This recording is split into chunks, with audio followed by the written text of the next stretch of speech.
할렐루야. 오늘도 굿TV에 함께 하시는 여러분들을 예수님의 이름으로 사랑하고 축복합니다. 오늘은 이제 예배론에 관한 부분을 좀 마무리 지기 위한 과정 속에서 신앙의 단계라는 과정을 살펴보면서 함께 한번 몇 주에 걸쳐서 은혜를 나누고자 원합니다. 먼저 요한일서 2장 14절의 말씀을 보면 우리들의 신앙의 단계가 있으니 아이들의 신앙, 청년들의 신앙, 그리고 아비들의 이르는 신앙의 단계가 있음을 성경이 말씀합니다. 오늘은 먼저 그러면 도대체 누가 어린아이 신앙, 영적으로 어린아이 신앙에 있는 자인가라는 말씀을 통해서 한번 살펴보면서 은혜를 나누기를 원합니다. 먼저 어린아이는 예수님을 이제 갓 나의 구원자로 믿어 구원받은 자예요. 그래서 먼저 요한복음 3장 16절 말씀에 하나님이 세상을 사랑하셨기에 그 독생자 예수를 믿는 자만이 영생을 얻는다고 말씀하고 있고, 사도 바울 역시도 사도행전 16장 31절 말씀에 주 예수를 믿으라 그리하면 너와 내 집이 구원을 얻으리라 말씀을 통해서 영적으로 어린아이의 신앙에 딱 서는 출발점이 예수님을 나의 구원자로 믿음의 시작이 되어진다는 사실을 말씀해 주고 있습니다. 그러면서 이 믿음에 대한 표현을 여러 또한 단어로도 표현하고 있는데, 가장 먼저는 요한복음 1장 12절의 말씀에 영접이라고도 표현합니다. 영접하는 자 곧 그 이름을 믿는 자들에게는 하나님의 자녀가 되는 권세를 주셨다 말씀합니다. 그리고 두 번째로서는 요한복음 17장 3절의 말씀에 믿음을 하나님을 아는 것이라도 표현합니다. 그래서 영생은 유일하신 참 하나님과 그의 보내신 자 예수 그리스도를 아는 것이다 이렇게 표현하며 주님을 알 때 구원을 얻음을 또한 말하고 있습니다. 그리고 세 번째로서는 로마서 10장 13절의 말씀에 주의 이름을 부르는 자가 구원을 얻는다고도 말하면서 결국 믿는 건 뭐냐? 예수 이름을 부르는 자라고 표현하면서 이 믿음에 대한 또 다른 단어들을 한번 생각해 보면 잠시 한번 말씀을 나누었습니다. 자, 그러면 이제 예수를 믿는다는 게 과연 뭐냐? 예수를 믿어야 구원을 얻는데, 예수를 믿는다고 하는 그 출발점은 예수님의 이름값이 무엇인 줄 알아야 정확하게 하나님을 믿는 목적을 찾게 됩니다. 그럼 예수의 이름은 뭐냐? 마태복음 1장 21절 말씀에 예수의 이름은 우리를 죄로부터 구원할 자다라는 그런 뜻을 가지고 있습니다. 우리가 예수라고 부를 때 그 예수님은 우리를 죄로부터 구원하시는 분이구나 라는 것을 알게 한다는 거죠. 그래서 예수를 믿는다고 하는 것은 다른 것이 아니라 내가 죄인임을 깨닫는 거예요. 그래서 사도행전 10장 43절의 말씀에 선자들이 증거하기를 저를 믿는 사람들은 그 이름을 힘입어서 죄사함을 받는다고 말하며, 바로 베드로가 고넬료에게 예수를 믿는 이유가 확실히 무엇인가를 알려주고 있어요. 그의 이름을 믿음으로 말미암아 내가 죄로부터 사함받는 것이구나 라는 것을 이미 구약의 선자들이 증거했다는 것을 베드로가 증명해 주고 있습니다. 맞습니다. 그래서 사도 요한 역시도 요한일서 2장 12절의 말씀에 자녀들아, 즉 어린아이들을 말합니다.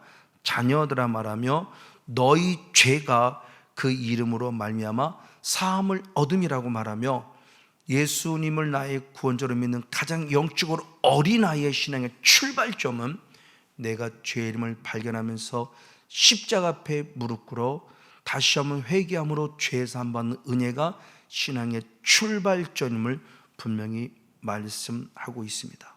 그 예수의 이름으로 인하여, 예수의 이름으로 말미암아 그런데 그 예수의 이름으로 말미암는 뜻은 무엇이냐? 예수님의 이름값을 기억하는 거죠. 예수님의 그 이름값은 조금 전에 말씀드리기를 나를 죄로부터 구원할 자요. 그럼 나로부터 죄를 구원할 자는 누구냐? 예수님인데 그 예수님을 이겨 누구로 오셨냐? 그걸 사도 요한은 요한복음 1장 29절의 말씀에 보라 세상 죄를 지고 온 하나님의 어린 양이다 그랬어요. 그 어린 양, 예수님이 이 땅에 어린 양으로 오시는데 그럼 어린 양의 사명은 뭐냐는 거죠. 그 어린 양의 사명이 역대하 29장 22절의 말씀에 어린 양을 잡아서 피를 단에 뿌리는 것이다 표현하며, 나를 위해 오신 예수님은 당신이 친히 십자가 죽으셔서 피 흘림으로 말미암아 우리를 죄로부터 구원해 주시는 분이라는 사실을 어린 양이라는 관점 안에서 살펴볼 수 있습니다. 그래서 사도 요한은 요한일서 1장 7절에 예수님의 그 피가 우리를 죄로부터 깨끗게 한다고 분명히 말해주고 있어요. 그리고 베드로 역시도 베드로전서 1장 19절의 말씀에 우리가 죄로부터 깨끗해지는 것은 흠없고 점없는 어린 양 예수의 피라는 사실을 또한 강조하고 있습니다. 그래서 예수님 스스로도 당신의 자신의 존재를 밝힐 때 최후의 만찬을 통해서 마태복음 26장 28절 말씀에 이것은이라고 말하며 포도주를 뗄 때 죄사함을 얻게 하려고 많은 사람이 흘리는 피, 곧 언약의 피다고 말하며 예수님 스스로가 내 걸리는 그 피가 모든 사람을 죄로부터 구원할 가장 유일한 것임을 스스로 밝혔습니다.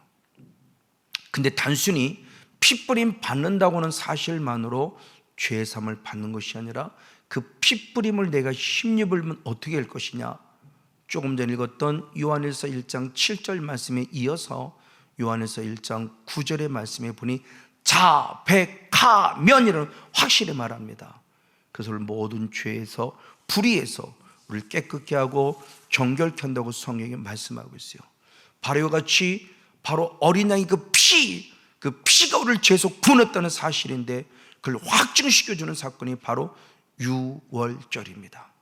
이스라엘 백성을 애굽에서 탈출시키면서 그를 구원한 예표로 출애굽기 12장 13절과 27절의 말씀에 보는 피를 뿌림으로 넘어갔다고 했을 때 그 피뿌림이 유월절의 제사라고 말하며 우리를 죄로부터 구원하였음을 선포하는 내용이 바로 성경을 통해서 기록되어집니다.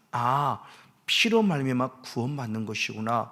그래서 우리에게 어린 양신 예수님이 피로 오는 사실을 압니다. 이것을 바로 믿는 것이 믿음 안에서 피의 능력으로 제사함 받는 거예요. 그래서 히브리서 기자는 히브리서 11장 28절 말씀에 믿음으로라고 말하며 유월절과 피 뿌린 예식을 정했다 그래요.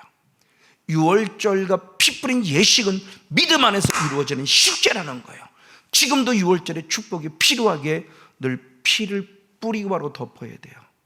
그래서 베드로 스스로가 베드로전서 1장 2절 말씀에 우리는 성령님으로 말미암아 예수님의 피 뿌림밖에 택함 받은 자다라는 말을 통해서 우리는 지금 이 순간도 예수를 믿는다는 이 사실 하나만으로 늘 어린 양신 예수의 피 뿌림의 은혜가 필요함을 성경이 말씀해 주고 있습니다. 맞습니다. 이렇게 우리의 죄를 사함받기 위해서 우리는 반드시 예수의 피를 힘입어 십자가 앞에 무릎 꿇어 회개함으로 죄사함을 얻고 더 나아가지 성령을 선물로 받아야 돼요. 그래서 사도행전 2장 38절 말씀에 회개하라, 그럼 너희가 죄사함을 얻을 것이고 그리고 성령을 선물로 받으리라. 그럼 왜 우리가 성령을 받아야 할까요? 은사론적인 입장에서 은사의 모습으로 성령을 받을 이유도 있지만 진짜 우리가 성령 받을 더 깊은 곳에서 살펴볼 수 있습니다. 그런 대표적인 모습으로 고린도전서 12장 3절에 우리가 예수님 안에서 성령을 선물로 받아야 예수를 주라고 부를 수 있다고 성경은 기록해요. 그래서 로마서 10장 13절의 말씀에 보면 예수의 이름을 부르는 자, 주의 이름을 부르는 자가 구원한다고 말하며 성령님 안에서 예수님을 부를 때 진정한 구원이 있음을 말씀해 줍니다. 그 예수님을 부른다고 하는 것도 주문의 듯이 예수가 아니라 조금 전의 말씀을 다시 한번 반복하면 마태복음 1장 21절 말씀, 예수님의 이름값, 나를 죄로부터 구원할 자, 이것을 기억하는 부르심이에요. 예수, 나를 죄로부터 구원할 자, 예수, 나를 죄로부터 구원할 자. 이 말씀을 의미하고 나를 죄로부터 구원할 자는 사실을 믿고 시인하는 신앙, 바로 이 신앙으로 주님을 성령으로서 부를 때 진정한 구원이 있다는 사실을 가르쳐 줍니다. 맞습니다.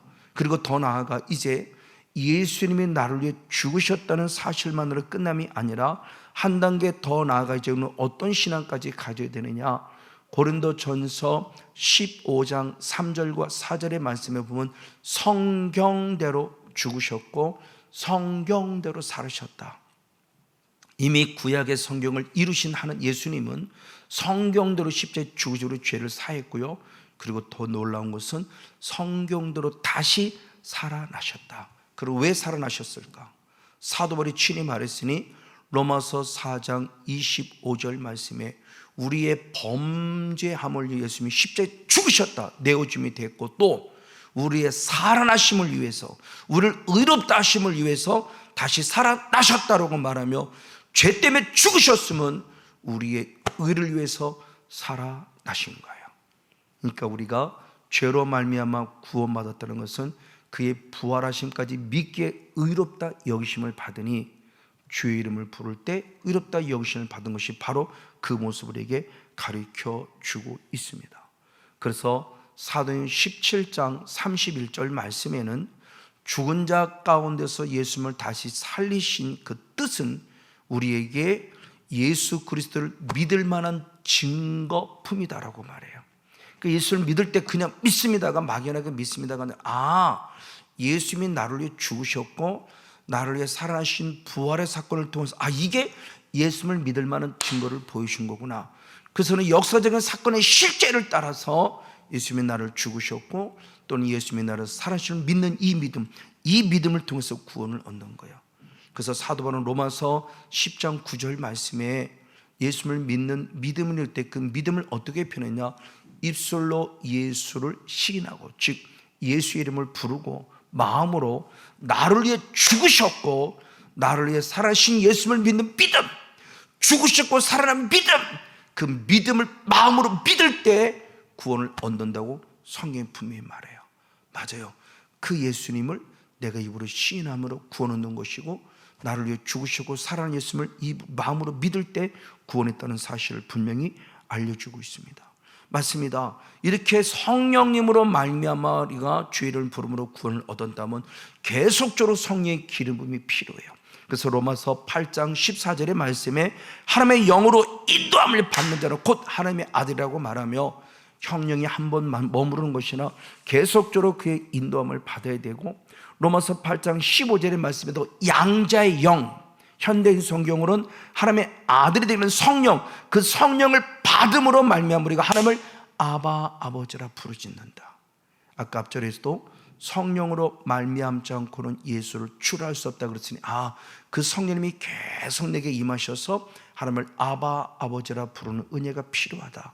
그래서 사도 바울은 또 갈라디아 4장 6절에도 똑같은 말씀했으니 바로 우리가 하나님의 아들인 거로 그 아들의 영 성령을 심입어 하나님을 아바 아버지로 부르게 하셨다라고 말하며 성령이 우리에게 임하실 이유를 정확하게 말씀했어요.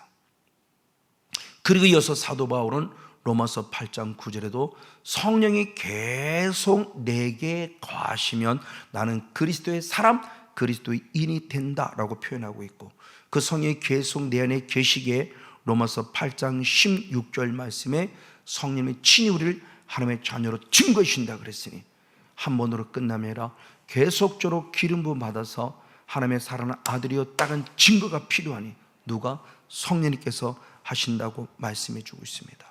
맞습니다. 이것이 바로 믿음이고 이것이 바로 구원입니다. 그리고 바울은 더 나아가 하나님을 알아야 된다고 그랬어요. 그래서 에베소 4장 13절의 말씀에 예수 그리스도를 믿는 것과 아는 것에 하나가 되어라 그랬어요. 우리 모두가 다 같이 하나가 되는 의미도 있지만 믿는 것이 곧 아는 것이라는 의미를 가지고 있고, 그것이 따로가 아니라 믿는 것이 곧 아는 것이고 아는 것이 곧 믿는 것이라고 말해요. 그 사도행도 똑같은 말을 했죠. 요한복음 17장 3절 말씀에 영생은 유일하신 참 하나님과 그의 보내신 자 예수 그리스도를 아는 것이다. 아멘. 이렇게 알아야 돼요.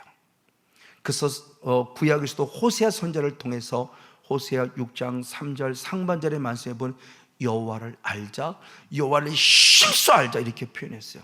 그래서 사도 요한 역시 요한에서 2장 14절의 말씀에 신앙의 단계를 말할 때 아이들아 너가 아버지를 알았음이라 그래요. 그 알았다는 것이 무엇을 하는 거냐? 지식으로 알미 아니라 하나님을 경험하고 체험하는 아버지. 그렇죠? 사랑하는 자녀들이 있고 손주들이 있을 때 아빠라고 부를 때 얼마나 감격스럽고 할아버지라고 부를 때 얼마나 감격스럽습니까? 그 이름을 부르는 자체만도 감격스러운데 오늘도 성경은 성령 안에서 하나님 아버지를 부를 수 있고 아는 것이 진정한 구원임을 말할 때 이 알에 대한 모습을 표현했죠. 예수는 똑같이 표현했습니다. 마태복음 16장 16절의 말씀에 베드로가 주는 그리스도시요 살아계신 하나님의 아들입니다 고백할 때 예수님이 너무 기뻐하셨어요.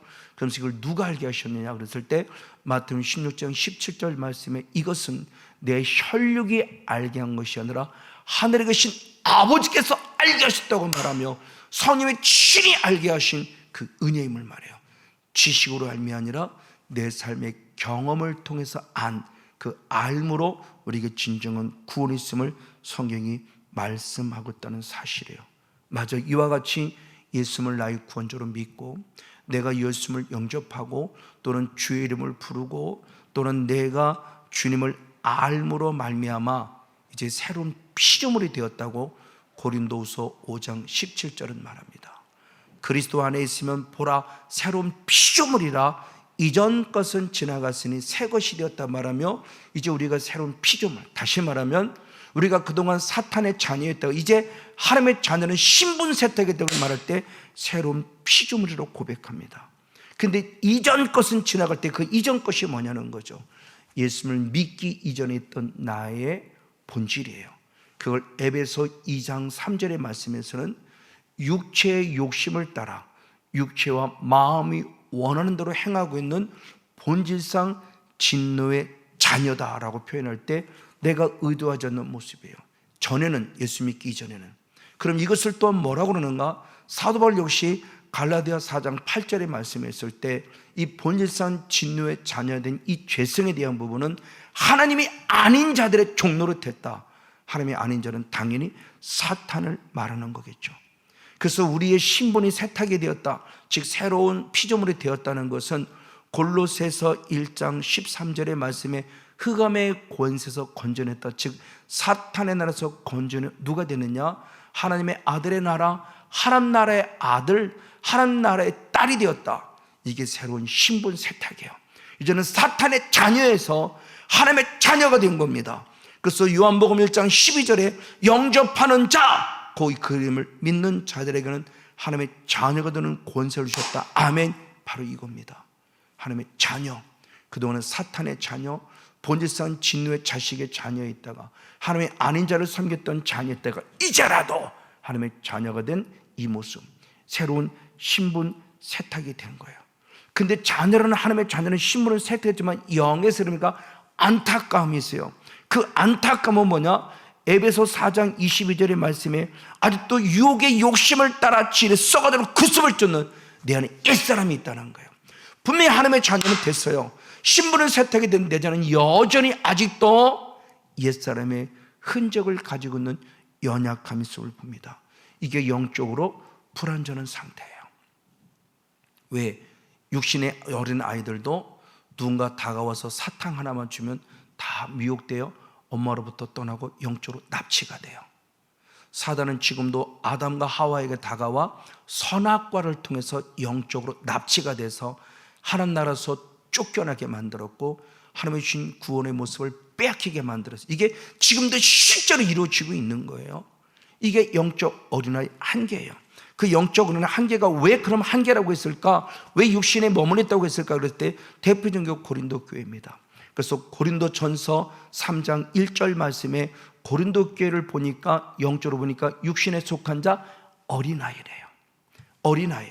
그럼 그가 어린아이라는 증거, 열매가 뭐냐 그랬을 때 고린도전서 3장 3절의 말씀에 보면 그들은 아직도 육신에 속한 자로서 여전히 시기와 분쟁이 있고 그리고 사람을 따라 행하고 살아가요. 이게 우리에 있는 바로 연약한 육신의 사람의 본질이에요. 이게 바로 본질상 진노의 자식의 죄성이고 아직도 내게 남아있는 옛사람의 흔적이라는 것을 가르쳐주고 있고, 이게 조상으로부터 유전대로 는 망령된 행실의 죄성이 우리에게 남아있다는 사실을 가르쳐줍니다. 그러면 사람을 따라가는 존재가 누구일까요? 성경은 분명히 말합니다. 예수님이 친히 말씀하기를, 마태복음 16장 23절의 말씀에 사탄아 내 뒤로 물러가라, 너는 나를 넘어지게 하는 자라다. 내가 하나님의 일을 생각지 않고 도리어 사람의 일을 생각하는구나 라고 말. 아직도 사람을 따라가게 만드는 것은 사단이라는 존재임을 성경이 분명히 말씀해요. 또한 더불어 방금 고린도 교회는 시기와 질투가 있었는데, 예수를 믿으면 시기와 질투에서 네 편 내 편을 가는, 이게 또 본질이 뭐냐? 역시 사단의 것이라고 합니다. 그래서 야고보 사도는 야고보서 3장 14절 15절의 말씀에 시기와 질투와 다툼이 있을 때 자랑하지 마라. 이것은 하늘 위로부터는 하나님부터 온 것이 아니라 세상적이고 정욕적이고 마귀적이다. 이걸 세 번째 성경은 속할 때는 소유격으로 말하며, 이렇게 시기 질투 다툼하는 것은 세상에 속한 것이고 정욕에 속한 것이고 마귀에 속한 것이라 말하며, 하나님의 것이 아닌 우리의 비본질적인 요소가 있다는 사실을 알려주고 있어요. 그러면서 에베소 4장 14절의 말씀에 결국 어린 아이들은 어떻게 되는가? 어린 아이는 사람의 괴수를 따라가고 간사한 유혹을 따라가서 교훈의 풍조에 휩쓸려요. 이게 어린아이. 왜? 분별력이 없으니까. 그래서 이렇게 저렇게 콱콱 쓰러지고 말아요. 그래서 사도 바울도 로마서 7장 24절의 말씀에 오라 나는 곤고한 자로다, 누가 나를 사망에서 건져냈고. 사도 바울 같은 영성을 가진 곤고한 자라고 그래요. 왜 이렇게 곤고하다고 표현했는가? 그 이유를 알았으니 로마서 7장 21절 말씀에 선을 행하기 원하는 내 안에 악도 함께 공존하고 있다는 사실을 충격적으로 고백해요. 내게 선인 성령님만 계신 줄 알았는데 선만 있는 것이 아니라 악을 보는 사단의 영이 내 안에 들어서 끊임없이 죄를 범했던 사실을 사도 바울도 발견해요. 그래서 내가 곤고할 수밖에 없었구나. 그 곤고하는 걸 조금 더 강력하게 원어를 표현하면 내 인생 참 비참하대요. 왜 예수를 믿고 주님대로 사는데 왜 사도 바울의 영성이 비참했을까요? 자기가 원하지 않지만 내 안에 악, 사단의 영이 공존해서 하나님을 자꾸 방해하고 있었던 거죠. 그 사실을 바울이 드디어 발견해요. 그럼 이 사실을 어떻게 우리가 이길 수 있는가? 그는 분명히 고백할 때 중요한 말씀이 로마서 8장 2절 말씀에 생명의 성령의 법으로 죄와 사망의 법과 싸워 이길 때만이 승리할 수 있다고 말하며 영적 싸움의 원리를 알려줬어요. 우리는 생명의 성령의 법으로서 죄와 사망의 법과 싸워야 한다는 사실을 안 거죠. 맞아, 이것이 우리들의 살아갈 바에 대한 모습이에요.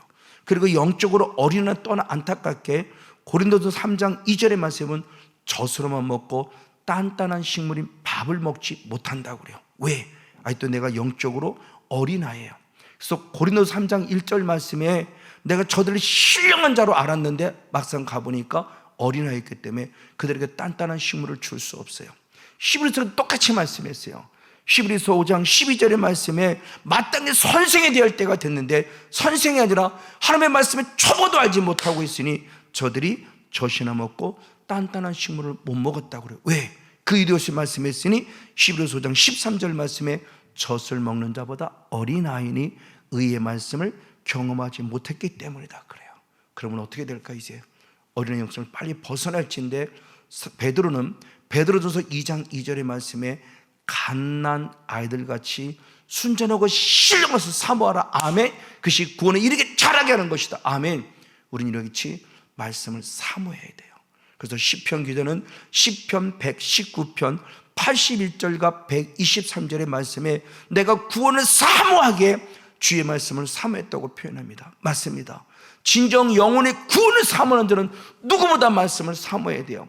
그래서 123절의 말씀에 이어서 내가 주의 구원과 주의 의로운 말씀을 사모하게 피곤하이다. 피곤하다는 것은 육이 피곤함을 아니라 갈급함을 말하는 거예요.